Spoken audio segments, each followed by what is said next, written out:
Should I do some magic Hey, tricks? what's up, everybody? This is Jay and Pete from TwistedLens.tv. We're live. We're here. We're rocking this. We're actually a little bit behind schedule at the moment. So Pete's going to talk about stuff for a second. Finally, we are live on the air, just like we are every Wednesday night, 8 p.m., 7 Central. That's why you're here. That's how you know about this. But tell all your friends because we're trying to grow our audience. Yeah, absolutely. In fact, we have been growing our audience. Now, obviously, we're not as close as we were yet with the Jay and Juggy show with over 100,000 viewers. But we're getting That's there. impressive. And that's what happens when you create a new brand and you start going down the path of new things.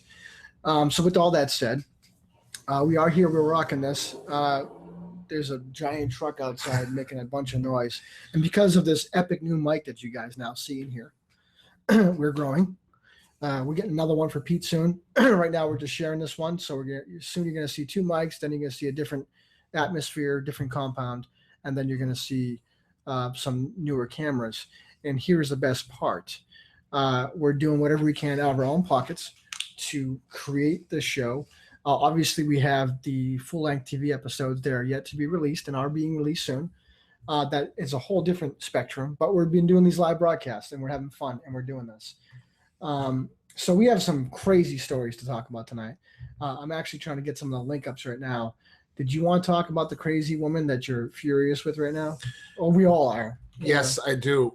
Excuse me. And I don't want to mention any names, Ashley Troll, but this 30-year-old woman from Delaware let her daughter borrow her backpack, and her daughter brought 249 packets of heroin to preschool. That's ridiculous. And started passing them out to all the kids.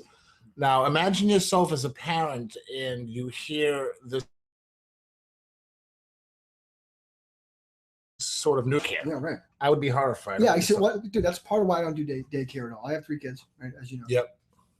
And you know, the wife and I have made a commitment real early on. I was going to bust hump, work full time. She's going to be a stay-at-home mom, which is great because I come home at night and she's teaching them how to. You know, my Bella is two years old now.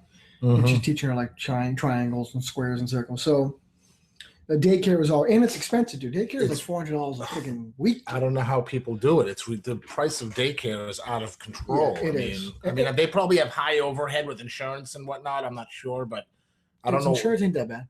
I mean, for the daycare, for insurance like us, like let's just say we are insured, that's $600 a year, dude. Or I forget what it is, but it's not like a whole bunch. Yeah, but they probably have to have extra because they have so many kids running around. I would imagine. I don't know. And you know how insurance companies are. Yeah. So yeah, they're shady, actually. But that's that's scary, and it's definitely an epidemic in this country. Well, go ahead. Opiate abuse, Yeah. heroin abuse. People start out with the pills and then they can't afford it, so they switch over to the cheaper heroin. Yeah. And the Afghanis or whoever, they're flooding the country. They're filling it up. The Mexican cartels are flooding the country with drugs. Oh yeah. We know some of our friends got mixed up with that stuff. It's bad news, people. Don't do heroin. And I mean, with all due respect to U.S. government, I mean they do their fair share of pre-pumping or repumping into the system as well. Speaking of epidemics, my friend, dude, what's up with this Ebola stuff? So we got the first case here. Obviously, the first American Ebola case.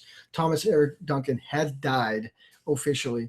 There's been a bunch of speculation. I actually have a source on this I wanted to jump into.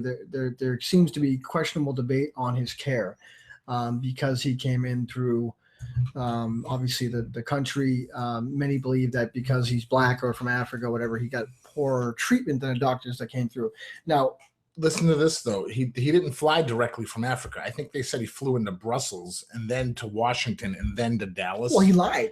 He did lie. I mean, he did it's lie and dude, said he wasn't in Liberia. Yes. So he lied to get across the border to come into America and risk the entire population of the U.S. Just because he just wanted to lie. So I guess in that respect, and he put his family at risk. He did. He put a lot of people at risk. Yeah, right. So I mean, I don't know what to say. It's not about a black. I don't think it's a black or white thing. I think it's more like, dude, you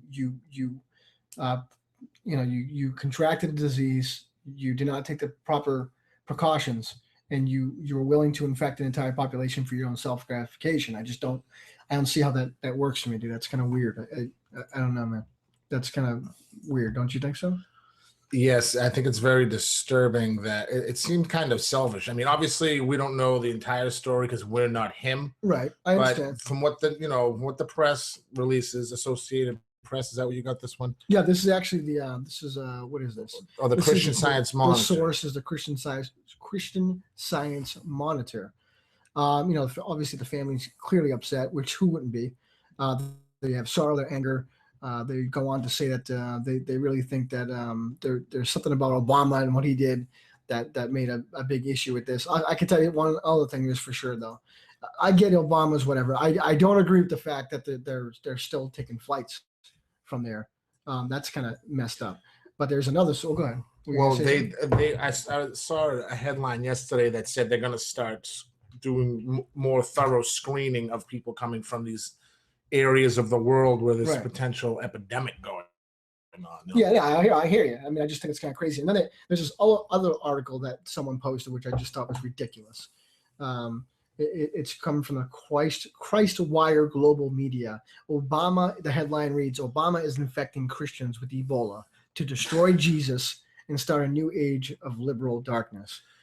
Yeah, dude, I mean, I don't know, man. How do you feel about that? I think there's an agenda there. I think this is a conspiracy theory. Sure. I think these are just Obama bash. Not that I'm a huge fan of Obama, but I think these people are just trying to look for things to bash him about. And I think there's way more stuff you can actually bash him about that's probably more true than this article. Yeah, no, I agree. I mean, I actually voted for Ebama.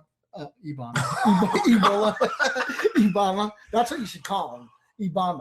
That's our tagline, right? Hashtag Ebama. Link it up. Whatever we gotta do. That was good. No, so I voted for Obama because it was a change in history that I thought had to be taking place. I think too many people write on history hundreds of years ago that, for me, I liked Obama. I loved this presentation on how he was really ready to rile up the troops, the masses, really. And actually 67, I think this is still true, 67% of his vote was white. So if we're talking about who voted, who did what, 67%. So the white population actually had to played a significant role in his vote in order for him to even be in office. So I think, part of it was, I just thought he was cool anyway. He walked on stage like, I'm a badass, right? So there was a lot of factors in I think he's a good speaker. He was ripping butts when he first got in there. He was, right? Yeah, right. So, I mean, I think he's stepping up to Congress. I think he's stepping up to what's his face there. That's all good and all, but the only change you really have is what's left in my pocket after the Democrats taxed us to death. Yeah, no, I understand it, but I mean that's usually the Republicans' job, right? I mean, I don't get into politics, but that's usually the case, right? No, the Democrats usually tax more. Oh, really? Yeah. I did not know that. I always thought that was the Republicans doing that. Nope. They both do it, stuff. but the Democrats are known for it. You know what I mean? Okay. Yeah. But and the Republicans are hated for an entirely different reason, I'm sure. Yeah, well, I don't like him. I'm sure you don't like him either. I don't like any of them. Yeah, to be honest with you. The only person I think would be funny for president is Scott Hall. Dude, that kid has over like 60 like high profile governors. The president, he gave the president his resume. So he says. He definitely has an autographed constitution. Autographed by who? I'm not sure if it's the Constitution or the Bill of Rights, whatever. But he has it signed by like a whole bunch of people. And if you go to his Twitter, he has all these government officials that follow him, maybe for different reasons, but they're following him. Who is the Secret Service, the CIA, the FBI? Oh man, that's great, dude. So check this out. So this is Pete's opinion on this. So I forget what it was we were talking about. It was the marriage thing that I forget what I actually asked you, the exact thing or why we were talking about it. But let me get to that actually. I don't know what the hell I just did on it. What was it about even? Did I already go past it? Did we talk it's about right it? there. Where you see it? Okay, check this out, right? So I asked Pete, would he disrupt a marriage if the woman was the woman of his life, the woman of his dreams? Would he disrupt the marriage and be a homewrecker to have that happen? And he says no. So according to Pete, he would not, no matter if it was the woman of his life or not, he would not disrupt another man's marriage to make that happen. So I guess the question for you guys is, would you? It's tough for me to say because I'm kind of a home wrecker a little bit, but I'm with the wife now, and we got the kids, and it's great. Yeah, but there was no marriage involved there. Yeah, right. I understand, and it was, and it's one thing if you're dating somebody, but this marriage is a sacred vow that I think should be upheld. I agree. These days, when not many things are held sacred. Over 60% of people get divorced, so I think it's even more special these days. But at the same time, all that going on for me, it was the same the other way around, right? My ex-girl's a whore, right? So yeah, that's just how that goes. But anyway, so really, he legitimately told me one day, I mean, there's no reason to lie about it, he would not uproot a marriage for his own personal satisfaction. So no, because I think if she was the one, she would leave him and come find me. Yeah, you never know. But some girls are crazy. Some girls love that kind of stuff, and so do guys too. A lot of people like to, they're married. They like to see if they still got it, and they'll go all the way just to kind of prove some weird shit that, it's good to go that way, I guess. What else we want to talk about, man? There's a couple of things. Obviously, we did talk about the new episodes coming out. Whether we released all of them back to back. I mean, that was the original plan, but since we started doing the live broadcast, a lot of good stuff has been happening here. So we kind of don't want to step away for a month or 2 or 3 months away to go all out with that. So we're kind of working together on, and again, there's only 2 of us here doing this thing. So it's unbelievable how much stuff we get and have to do when it comes to being the producers, the editors, the video effects guys, the directors. It's just ridiculously insane in how we're not choking each other today and choking others around us is epic in nature, dude. We put a lot of hard work and effort into this. And, we do it on the side. This isn't our full-time jobs. We both have other jobs. We dump money into it. Yeah. Thousands. Yeah. Thousands. And we did go with the look, if it wasn't for, we had to do the brand change with the DreamJunkieshow.tv, but we were getting there with that. I mean, episode 4, Laconia Bike Week, was definitely there. But obviously with this season, there's so much we're bringing with the new origin videos and stuff like that we'll get into. We're not going to give too much away. It's with the coffee and the mic. It's like clink. Oh, I'm sure it was a clank. Yeah, dude. This mic is so sensitive now. I love it. We got a brand new microphone. It's pretty expensive. It's over $150 for a Yeti mic. Or at least that's what it was in this area in Massachusetts. And it's so much better than the mic that we had hooked up in the past 6 episodes. But we're, like I said, we're growing, we're doing our thing. Like night and day. Yeah, right. So we, one thing I did want to touch on for sure was a prize giveaway winners. Okay. So obviously we did send out a prize to Paul. I'm not going to say his last name because I'm not sure if he gave us the okay for that. And Robin, who actually won the official cash prize giveaway phrase. Congratulations. And I know we talked a little bit about this last episode, but I kind of want to reiterate. We are doing this cash prize giveaway where we're giving away thousands of dollars this next 2 seasons. And we're having this epic Kickstarter funding process where we're actually, assuming that goes well, we're giving away $1,000. And the only way you can even be in that little corner of who wins $1,000 is if you win a cash prize through the cash prize giveaway stuff. So Paul got the cash prize giveaway because he actually guessed it first keyword. I had to do it because it was our first cash prize giveaway. Now, normally we wouldn't just kind of say you win on a cash prize giveaway if you come up with the term prematurely before all the terms have been out. Blah blah. That makes sense, right? Kind of. All the words have been released on our episodes, but we did add one little rule in there, and that in most cases the phrases that we push out there. So obviously the cash prize giveaway is every video, photo, live broadcast. We'll give a little hint to this phrase. We'll drop a keyword, and once we do that, we'll link up the other videos that relate to that phrase in the same collection of videos, so it's easier for you to go through them and win. This person, Paul, actually ended up guessing it on the first keyword that we gave out. So we don't, yeah, boom, he was like in it. So we did give him a cash prize. We normally wouldn't do that, but we did. But we did have Robin who got the cash prize giveaway, and we sent that out. They both got their prizes. They're, at least from what I can understand, very happy with that. And we're gonna keep going, dude. I think this has been fun for me. I don't know about you. I know it's kind of like, It's when it comes to giving away money and stuff, it's not the funnest thing for you, but Well, it's been really fun, dude. I mean, for me, I love having that interaction. I love being able to give, as you know. If we do the Kickstarter thing, I think that'd be great because we have to reach our goal in order to give away the 1,000. Yeah, that's true. That is true. So there is that one stipulation. I guess I'll go over the rules again too. I mean, again, I don't want to go too much deeper into it, but I will. So obviously you must be 18 or older to be in the contest. You must like our fan page, not because we expect you to like us, because it's the safest and most secure and easiest way for us to interact with you right now. Obviously, we do have twistedlens.tv, the website, where we build out our own tools and features, but that takes time, money, and all those things. And it's the quickest way to get to us now.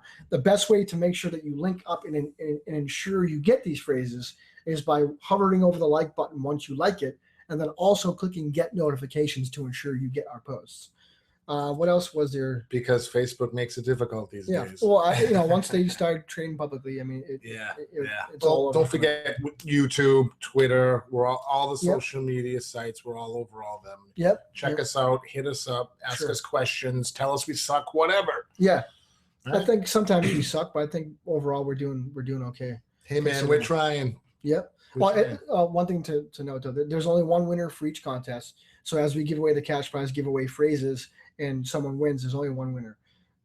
You also, in order to send it to you, we do need to get your mailing address. So assuming you win, what you do is once you guess the cash prize giveaway phrase, you post it to our wall. We declare you winner, and then we'll private message you and get the mailing address from you to send you the prize and all that kind of stuff. So the prize giveaways are ranging from $25 to $50 to $100 to even $1,000, as we talked about the Kickstarter.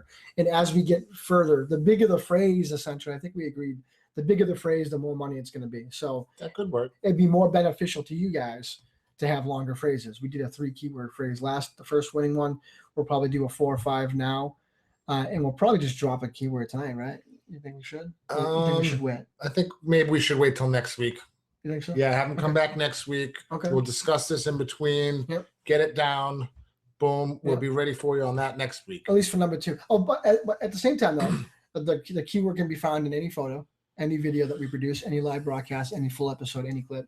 So, and again, we'll link them all up. But make a long story short, we'll definitely start it again this week for phrase 2 of the cash prize giveaway. Sounds good. And don't forget, you can't be eligible for the grand prize. Yes. Without already winning one of our smaller prizes. You have to win. So you have to win in order to be qualified to get the $1,000. Man, $1,000 is a lot, though, huh? I mean, that's gonna be fun, right? Someone will be psyched with that. Yeah, dude, that's a lot of money. You pay the bills, right? Yeah, absolutely. Winter's coming, pay that oil bill, right? Well, you see, that's part of it too, man. I think that's where the fun of it for me comes in. Like knowing that someone's gonna go, oh, cool, dude, I got $1,000, and I feel, I was able to heat my house for the winter, that kind of stuff. That that just hits a warm spot in my heart, guys. Sorry, from my past life here and what I do, aside from the show and aside from work is obviously my own brand, and that's kind of like what I did for years was giving away, helping people. So it's fun to be able to do this stuff, and Pete's been really good about allowing me to do it. I think it's been a good compromise. Our shoestring budget doesn't allow us to do much, but yeah, I'm letting Jay get away with a few things here and there, and what he's doing's working. So we like to see the show grow also. Right. That's another reason we're doing it, because it does help the show grow to an extent. Yeah, I mean, because I think if people are more interactive, one thing we don't have set up here, and I keep forgetting to do this, is that chats. So we're shooting live. I know almost every single live broadcast we do, somewhere on Twitter, Facebook, YouTube, somewhere out there's been several comments for every live broadcast, and we just weren't catching them. And they're like, oh, I asked you a question, you guys didn't respond, even though you guys are live, you should have responded. We're trying to monitor it. We're probably going to have to find, aside from the sales guys that we're still looking for, by the way, we're still looking for 15 sales guys to start selling our brand, not what you see here, but what we do behind the scenes here with the products that we create and put out there. But aside from that, we're probably going to be looking for a social media person who can help manage that, because we can't do live, manage all the networks and all that kind of stuff all at the same time. It's plausible. We've done it. We do it, but we always miss that one phrase that we I'm sorry, that one question that someone asked us that we feel bad about not reaching. Yeah, it's a little hectic with these live broadcasts. We Yeah. get a lot of stuff going on. We do prepare somewhat for these. Sure. Yep. Before every live broadcast. Excuse me. Try to get all our ducks in a row. Make sure the mic's working. Hello, all that stuff. Make sure the camera's set. Yep. Boom, boom, boom. It doesn't, we don't just turn the camera on and go. This actually takes time to do. I concur. So. Yeah, but I'm feeling good about it, man. I mean, we're growing steadily. I mean, that's the reality of it all. So, so episode 1. So, should we throw the plot out with episode 1, 2, 3, and 4, the full length episodes, or should we keep them in suspense until we release it? I say we keep them in suspense. Yeah, you see, Pete knows what's going on here, because that way, we are taking a little while to get these out. Yeah, right. But it's more and more. The fans. I think it'll be worth it once we finally release an episode. Yeah, no, I agree. And we have talked about, do we do back to back? Because it's the air time is going to conflict with the live broadcast too. So we got to be thinking about that. I think we should just do both. Release the episode, episode 1, 2, 3, 4. Release them every Wednesday back to back while we do a live broadcast, and then maybe we could talk about it. So we could release, during in the middle of a broadcast, release it, shut the camera off, let them watch that, then turn the camera back on. Yeah, because I think people are going to have questions about it, and what better way? I think this is what makes us unique, and I don't care what anyone says. This is the first of it. We have video proof of it. Not only do we do a live broadcast, but we have our own show, and we're releasing these episodes, and it's epic. And we've gone all around the country. We've gone all over the place, all kinds of events, all kinds of experiences. The Hockamuck is just like the icing on the cake kind of shit, right? I mean, there's so much of this stuff that we did. So to be able to release our episodes and interact with you guys live, all while it's going down, is badass. Yeah, not only that, excuse me, the audience is somewhat helping us shape absolutely with the direction that this show is headed in. So. It definitely for the live broadcast. We've already proved that that's the case. So absolutely. That's badass all by itself. Do we got anything else, buddy? I mean, I think we covered everything. Am I missing something? Wasn't I going to say something about something? We talked about the heroin addict lady, which is which is horrific. Yeah, that's awful. I mean, what the hell is wrong with you people? Like, you kids, dude. Like, they're our future. I just don't even understand it. Like, I believe that children are our future. It's a piss off, dude. It makes you, as a father, it makes you sad inside. And I'm sure as a upcoming father, uncle. Yeah, there you go. Yeah, you know what's up, bro. Yeah. You had something to say about the Bruins, I think. Oh yes. Good luck, Boston Bruins. I know you're already playing tonight. Yep. Don't leave me hanging, bro. Sorry, brother. I mean to do it to you. No, tonight's the Bruins home opener. They're playing the Flyers. FU, Philly. Let's go, Bruins. Nice. I think that's it, people. I think that just about covers everything, right? I think so. I'm concerned that I always leave something out because we always kind of do. Pete, 9:30. No, we got the live broadcast out. We got the release of the episodes. Ebola, Bruins. I got a sweaty mustache. Sweaty, yeah, I'm sweating too. We always get so hot in here, dude. Everything just heats up like crazy. Yep. I think that's it, man. We won't want to leave them hanging for too long. So that's it. Obviously, tune in next week. 8 p.m. 7 Central. We're doing a whole bunch of stuff. As you can see, every episode gets better and better and better. We love you guys. It's been great. It's been awesome to be able to interact, do things, make things happen. And catch us next week. And before you know it, you're going to start seeing our full-length episodes coming at your face. And you're going to be like, wow, not only were these guys good-looking and awesome live, but now we're going to get their episodes, and that's just ridiculous. I concur. And remember, people, we didn't mean to offend anyone. We meant to offend everyone. Good night, folks.